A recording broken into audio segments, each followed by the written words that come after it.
Est-ce que vous voulez nous parler un peu de la nature de la collaboration entre BANQ et Wikimedia?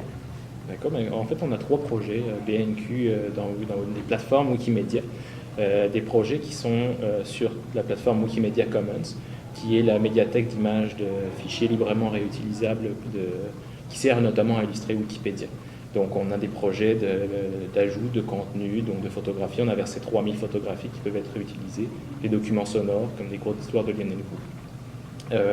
Un deuxième projet qui est des ateliers de formation pour des contributeurs qui souhaiteraient participer à Wikipédia, pour les aider à citer des sources, contribuer avec du personnel, des bibliothécaires, des archivistes qui vont pouvoir les aider à retrouver des documents pertinents pour leur recherche.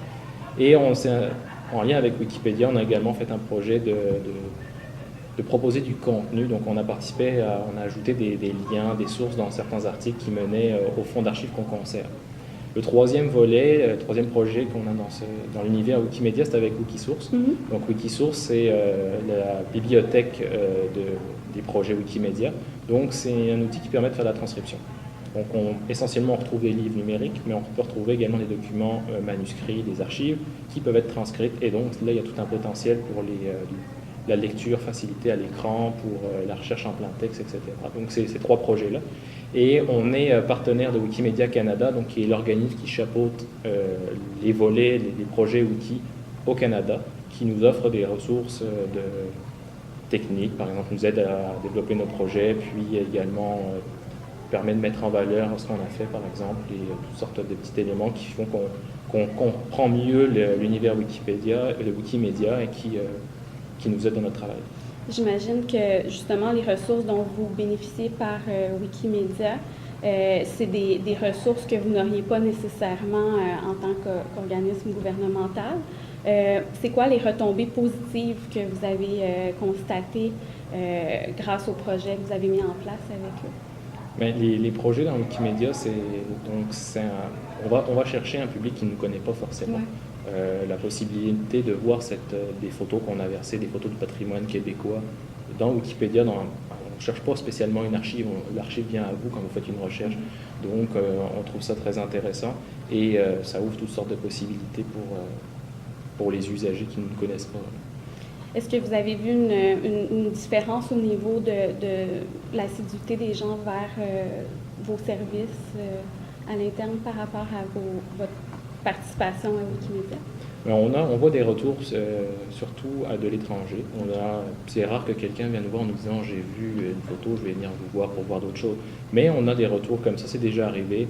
On a constaté également qu'on avait des étudiants qui sont venus nous voir. Ils ne nous ont pas dit d'où est-ce qu'ils avaient vu cette information. Est-ce que c'est Wikipédia? On ne le sait pas.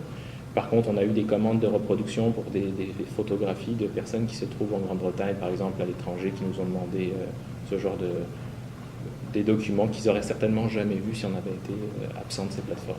Génial. Est-ce que vous avez rencontré des défis au cours de votre projet? Alors, les défis, il y en a plusieurs. Ce que je vais me concentrer sur Comet, sur Wikisource, donc c'est vraiment parce que les différents niveaux. Mais déjà, le défi, c'est de pouvoir proposer du contenu pour cette plateforme qui va intéresser les gens. Donc, d'aller trouver du contenu qui est de nature encyclopédique pour Wikipédia, qui va permettre aux collaborateurs de vouloir participer au projet et puis qu'ils apprennent également des éléments, par exemple, faire la transcription d'un ouvrage, ça permet de le lire en même temps puis d'en savoir plus. Donc, il faut qu'on cherche du contenu qui est d'intérêt.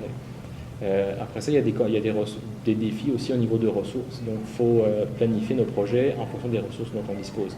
C'est quand même des projets qui demandent peu de ressources pour l'application du projet, mais pour la planification, il faut quand même y réfléchir, puis construire des outils pour faciliter la mise en place, finalement. Le troisième défi, qui est un défi, je pense, qui dépasse ces projets, mais qui est général pour les archivistes, c'est le droit d'auteur. Faut le penser, il faut réfléchir, être capable d'adapter, de s'inscrire dans des plateformes auxquelles on peut participer.